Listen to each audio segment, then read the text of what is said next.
Hi everyone. कल के chapter में हमने जीओसी का फर्स्ट पार्ट पढ़ा था। उसमें हमने न्यूक्लियोफाइल और इलेक्ट्रोफाइल जो रिएजेंट होते हैं उसको रिएजेंट को दो पार्ट में बांट रखा था, न्यूक्लियोफाइल और इलेक्ट्रोफाइल। इलेक्ट्रोफाइल स्टार्ट किया था। इलेक्ट्रोफाइल में हमने चेक किया था कि पॉजिटिव चार्ज स्पीसीज रहेगी वो सभी किस में आ जाएगी, इलेक्ट्रोफाइल में आ जाएगी। कुछ वैकेंट पी ऑर्बिटल होते हैं, वैकेंट डी ऑर्बिटल जो जिनमें होते हैं वो भी किस में आ जाएगा, इलेक्ट्रोफाइल में आ जाएगा। आगे हम और चेक करते हैं कि कौन कौन से इलेक्ट्रोफाइल किस श्रेणी में आते हैं। चलिए, कुछ पाई बॉन्डेड मॉलिक्यूल होते हैं जिनके पास क्या होता है, vacant pi star molecular orbital होता है, वो भी किस में काउंट होता है, इलेक्ट्रोफाइल में काउंट होता है। लेकिन इसमें एक कंडीशन होती है कि पाई bonded molecule in electronegativity of surrounding atom is more than central atom. जो सराउंडिंग एटम होगा उसकी इलेक्ट्रोनेगेटिविटी क्या होगी, ज़्यादा होनी चाहिए सेंट्रल एटम पर। जिस सेंट्रल एटम को हम इलेक्ट्रोफाइल डिसाइड करेंगे उस एटम के चारों के साइड में जो लगा होगा, सराउंडिंग एटम लगा होगा, वो सराउंडिंग एटम की इलेक्ट्रोनेगेटिविटी क्या होनी चाहिए, ज़्यादा होनी चाहिए। फॉर एग्जांपल अभी हम यहाँ देख सकते हैं कि ये एक पाई बॉन्ड है, इसमें ये जो पाई बॉन्ड जब ब्रेक होगा तो उसी साइड होगा जिस साइड इलेक्ट्रोनेगेटिविटी ज़्यादा होगी। यहाँ भी हमने एक ऐसा एलिमेंट लिया है जिसकी क्या है, इलेक्ट्रॉन नेगेटिविटी क्या है, ज़्यादा है, तो बॉन्ड किस साइड टूट जाएगा, इस साइड टूट जाएगा। तो यहाँ पर क्या होगा कि जो ए पर क्या आ जाएगा, पॉजिटिव चार्ज, और बी पर क्या आ जाएगा, नेगेटिव चार्ज आ जाएगा। ठीक है, जब हम ए पर पॉजिटिव चार्ज आ गया तो इसका मतलब है कि इसके पास क्या है, इलेक्ट्रॉन की क्या है, कमी है। और कमी का मतलब ही क्या होता है कि वो इलेक्ट्रॉन लविंग स्पीसीज है, यानी उसको इलेक्ट्रॉन चाहिए। कमी है तो इसको इलेक्ट्रॉन चाहिए, तो वो किसकी तरह बिहेव करेगा, इलेक्ट्रोफाइल की तरह बिहेव करेगा। ये जो है इलेक्ट्रोफाइल की तरह बिहेव करेगा। तो अब इस पर जो न्यूक्लियोफाइल है वो आसानी से अटैक कर सकता है। चलिए, अब यहाँ हम देख सकते हैं कि डबल बॉन्ड जो है वो दो डबल बॉन्ड है, दो पाई बॉन्ड है।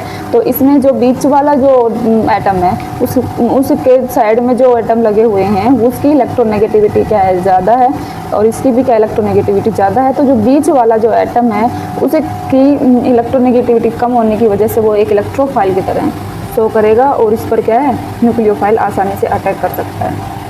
चलिए, और हम देख सकते हैं कि अब जैसे SO3 है, SO3 में भी क्या होते हैं, डबल बॉन्ड होते हैं। ऐसे जो सल्फर होगा वो एक इलेक्ट्रोफाइल की तरह बिहेव करेगा। या हम देख सकते हैं कि जो सल्फोनेशन रिएक्शन हम काम में लेते हैं, सल्फोनेशन रिएक्शन में भी जो ऐसा सल्फर होता है वो एक इलेक्ट्रोफाइल की तरह शो करता है।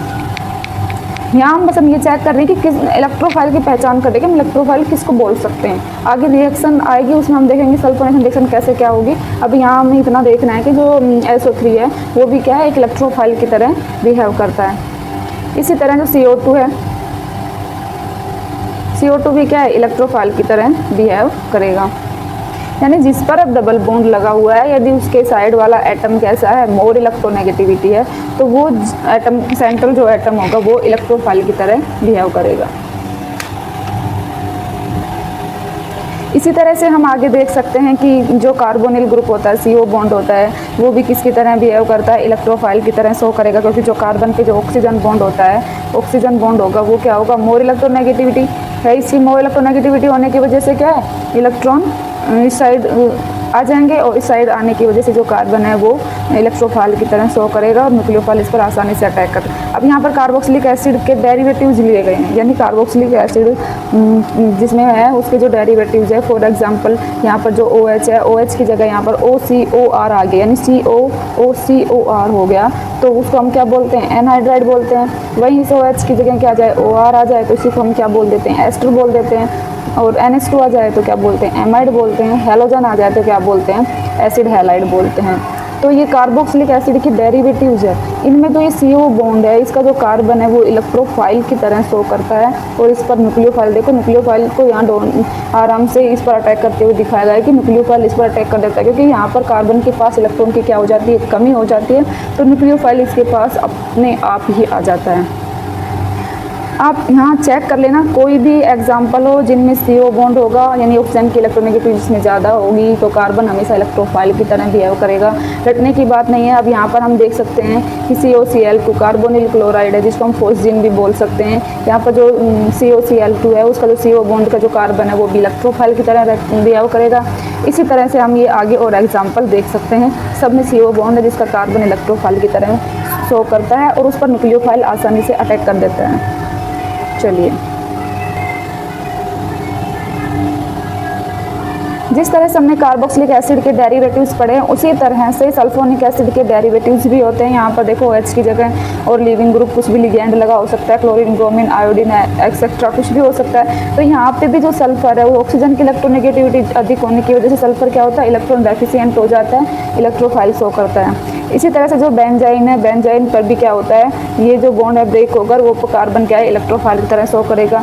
कीटीन में भी ये कार्बन इलेक्ट्रोफाइल की तरह रहेगा। इसी तरह आइसोसाइनेट का कार्बन भी क्या है, इलेक्ट्रोफाइल की तरह शो करता है। ठीक है, इसी तरह से और हम एग्जांपल देख सकते हैं, जैसे कोई एल्कीन है, एल्कीन पर इलेक्ट्रॉन विथड्रॉइंग ग्रुप जुड़ा हुआ है।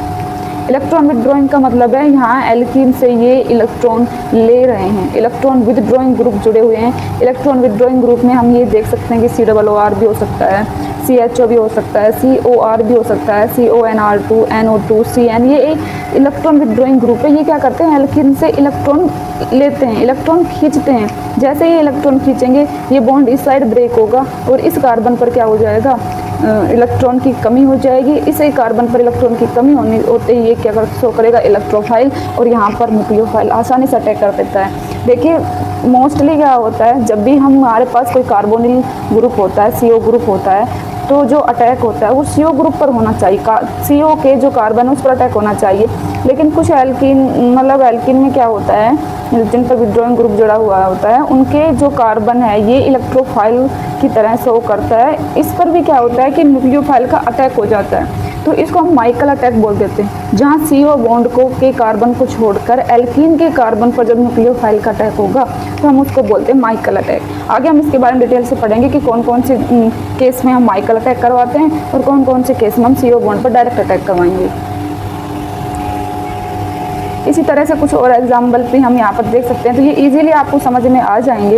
ये बॉन्ड आसानी से यहाँ ब्रेक होगा, कार्बन इलेक्ट्रोफाइल की तरह शो करेगा। ये स्ट्रक्चर को देख के घबराइए नहीं कि इतनी बड़ी स्ट्रक्चर है तो कुछ गड़बड़ी हो जाएगी कि हमें समझ में नहीं आ रहा। ऑर्गेनिक में हम ये करते हैं कि बड़ी बड़ी स्ट्रक्चर देखिए और घबराने लग जाते हैं, ऐसा नहीं करना है। आपको फोकस करना है CO बॉन्ड पर, ऑक्सीजन की इलेक्ट्रोनेगेटिविटी क्या है, ज़्यादा है तो कार्बन इलेक्ट्रोफाइल की तरह शो करेगा। चलिए आगे देखते हैं। Elements in their atomic state behave as the electrophile.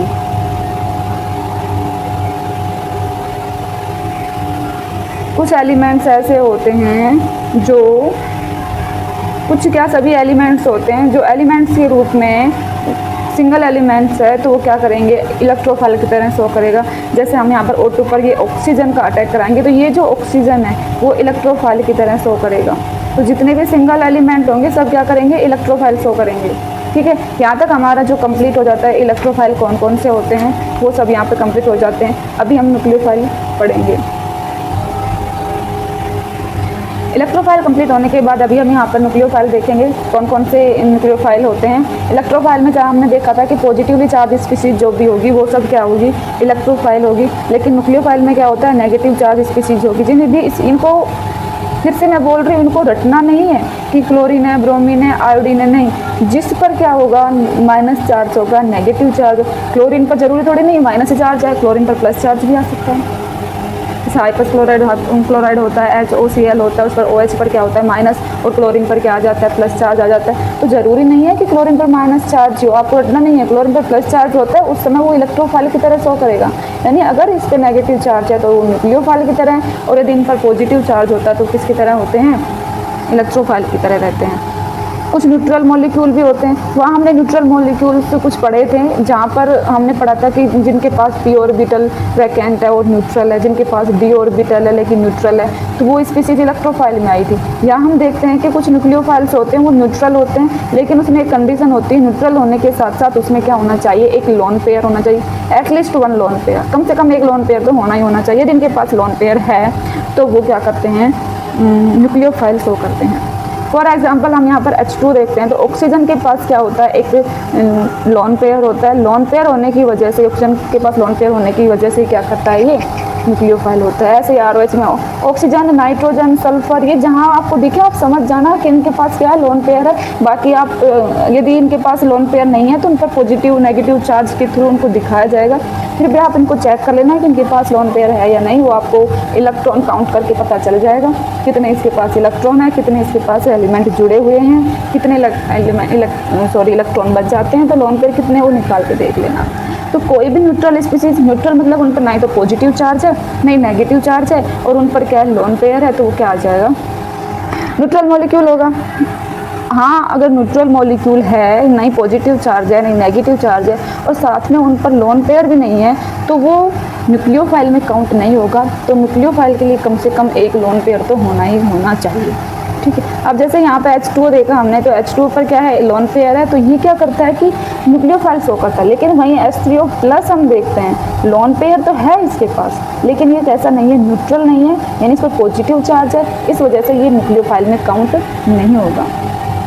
कुछ ऑर्गेनोमेटेलिक रिएजेंट होते हैं, जैसे RMG जिसको ग्रीनर रिएजेंट हम बोल देते हैं, तो R पर तो माइनस चार्ज आता है। माइनस चार्ज, ये जो ऑर्गेनोमेटेलिक रिएजेंट होते हैं, तो जो मेटल होते हैं उन पर पॉजिटिव चार्ज होता है, इस वजह से जो एल्किल ग्रुप होता है उन पर माइनस चार्ज होता है। ये जो R ग्रुप है इनके ऊपर माइनस चार्ज होता है, और माइनस चार्ज होने की वजह से ये किसकी तरह करते हैं, न्यूक्लियोफाइल की तरह शो करते हैं, ठीक है। यहाँ देख लेना, R लिथियम को सुपर ग्रीनर बोल देते हैं, R2CuLi को गिलमान रिएजेंट बोल देते हैं, कॉपर लिथियम जो भी है, R2 जिंक को फ्रैंकलिन रिएजेंट बोल देते हैं। तो इन चीज़ को आप याद रख लेना। चलिए, कुछ पाई बॉन्डेड मॉलिक्यूल होते हैं। पाई बॉन्डेड मॉलिक्यूल हमने वहाँ भी पढ़े थे, पाई बॉन्डेड मॉलिक्यूल हम यहाँ भी पढ़ रहे हैं। तो पाई बॉन्डेड मॉलिक्यूल इलेक्ट्रोफाइल भी रहते हैं और न्यूक्लियोफाइल भी शो करते हैं। वहाँ पर हमने देखा था कि इलेक्ट्रॉन विड्रॉइंग ग्रुप पे इलेक्ट्रॉन खींचने वाले ग्रुप जुड़े हुए थे, जिस वजह से इस कार्बन पर क्या आ रहा था, पॉजिटिव चार्ज आ रहा था। लेकिन यहाँ न्यूक्लियोफाइल में हम देखते थे इलेक्ट्रॉन रिलीजिंग ग्रुप है, ये इलेक्ट्रॉन अपना डोनेट कर रहे हैं, तो बॉन्ड इस साइड ब्रेक होगा और इस कार्बन पर क्या आ जाएगा, माइनस चार्ज आ जाएगा, ठीक है। अब इलेक्ट्रॉन रिलीजिंग ग्रुप कौन कौन से हो सकते हैं, जैसे OH हो सकता है। ये ऑक्सीजन के पास क्या होता है, लोन पेयर होता है। लोन पेयर ये होने की वजह से इलेक्ट्रॉन क्या करता है, डोनेट करता है यहाँ पे। इसी तरह से OR, NR2, NH2 ये सब होते हैं इलेक्ट्रॉन रिलीजिंग ग्रुप होते हैं, और इस वजह से इस कार्बन पर यहाँ पे नेगेटिव चार्ज आ जाता है जब ये बॉन्ड ब्रेक होता है तब। तो ये भी क्या होते हैं, न्यूक्लियोफाइल शो करते हैं।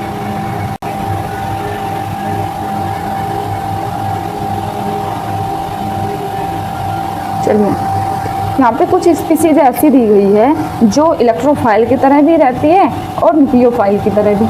कभी तो वो इलेक्ट्रोफाइल की तरह काम करती है, तो कभी न्यूक्लियोफाइल की तरह काम करती है। अब यहाँ हम एग्जांपल देखते हैं कि जो हैलोजन है, हैलोजन का जो Br2 है, ब्रोमीन, I2, क्लोरीन, ये सब क्या हैलोजन ग्रुप है। तो इनमें क्या होता है कि इनके पास लोन पेयर भी होता है और वैकेंट ऑर्बिटल भी होता है। और हमने बढ़ा था कि जिनके पास वैकेंट ऑर्बिटल होता है तो उनको इलेक्ट्रॉन चाहिए होता है, इलेक्ट्रॉन चाहिए इनको, तो इसका मतलब है ये इलेक्ट्रोफाइल है। इनके पास लोन पेयर है, लोन पेयर का मतलब है कि ये इलेक्ट्रॉन डोनेट कर सकते हैं, तो ये एक न्यूक्लियोफाइल की तरह भी शो करते हैं। तो इस तरह से जो हैलोजन ग्रुप होते हैं वो इलेक्ट्रोफाइल, ऐसा फिक्स नहीं है कि ये जो ब्रोमीन है, क्लोरीन, Br2, I2, ये फिक्स नहीं है कि ये इलेक्ट्रोफाइल ही है न्यूक्लियोफाइल। ये दोनों तरीके से काम करते हैं, इलेक्ट्रोफाइल भी और न्यूक्लियोफाइल भी। ऐसे ही जो RCN है, RCN में जो नाइट्रोजन है उसके पास लोन पेयर है, लोन पेयर की वजह से ये न्यूक्लियोफाइल की तरह लोन पेयर की वजह से क्या करता है, न्यूक्लियोफाइल की तरह शो करता है। वहीं कार्बन क्या करता है, इलेक्ट्रोफाइल, क्योंकि इलेक्ट्रॉन यहाँ पर क्या होता है, इस पर पॉजिटिव चार्ज आ जाता है, नाइट्रोजन पर नेगेटिव चार्ज आ जाता है, ये बॉन्ड ब्रेक होता है, तो ये कार्बन क्या होता है, इलेक्ट्रोफाइल होता है, और N क्या होता है, नाइट्रोजन क्या होता है, न्यूक्लियोफाइल होता है, ठीक है। इस पर ये न्यूक्लियोफाइल का आसानी से अटैक हो जाता है। इसी तरह से COR, CH3COR का जो CO ग्रुप होता है वो कीटो फॉर्म के रूप में है, तो वो किसकी तरह शो करेगा, ये कार्बन क्या किसकी तरह शो करेगा, कि प्लस चार्ज आने पर ही किसकी शो करेगा, इलेक्ट्रोफाइल की तरह।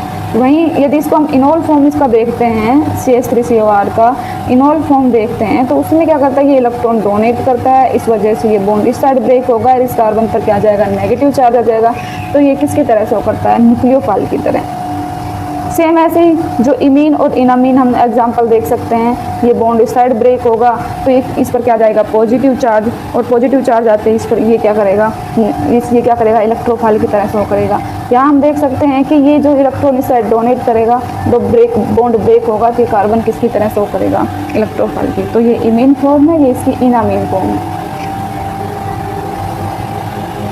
अभी तक हमने पढ़ा है कि इलेक्ट्रोफाइल क्या होते हैं, न्यूक्लियोफाइल क्या होते हैं, लेकिन कुछ न्यूक्लियोफाइल एम्बिडेंटेंट न्यूक्लियोफाइल भी होते हैं। एम्बिडेंटेंट न्यूक्लियोफाइल का मतलब होता है कि उसकी एक साइड तो क्या करती है, हार्ड साइड होती है, एक साइड कैसे होती है, सॉफ्ट साइड होती है। कभी वो किसी के साथ जुड़ा, कभी एक कौन सी साइड के साथ जुड़ा होता है, कभी किसी साइड के साथ जुड़ा होता है, लेकिन उनकी एक टाइम में केवल एक ही साइड काम आती है। देखिए, हैव टू डोनर साइड, दो डोनर साइड होती है उनके पास, but at the same time one donor side is used in bonding. एक समय में केवल एक ही डोनर साइड काम आती है। जैसे हम CN लेते हैं तो CN के कार्बन के द्वारा भी ये बॉन्ड बना लेता है और नाइट्रोजन के द्वारा भी ये बॉन्ड बना लेता है, ठीक है। इसी तरह से NO2 होता है। NO2 में भी क्या होता है कि एक नाइट्रोजन होता है, एक ऑक्सीजन होता है, तो ये कभी नाइट्रोजन के द्वारा भी जुड़ जाते हैं तो कभी ऑक्सीजन के द्वारा भी जुड़ जाते हैं, ठीक। इसी तरह से ये एग्जाम्पल होते हैं जिनमें कभी कार्बन के साथ भी जुड़ जाते हैं, ऑक्सीजन के साथ जुड़ जाते हैं, तो इनमें दो दो डोनर साइट होती है, लेकिन एक बार में केवल एक के साथ जुड़ा होगा, एक डोनर साइट के साथ ही जुड़ा होगा।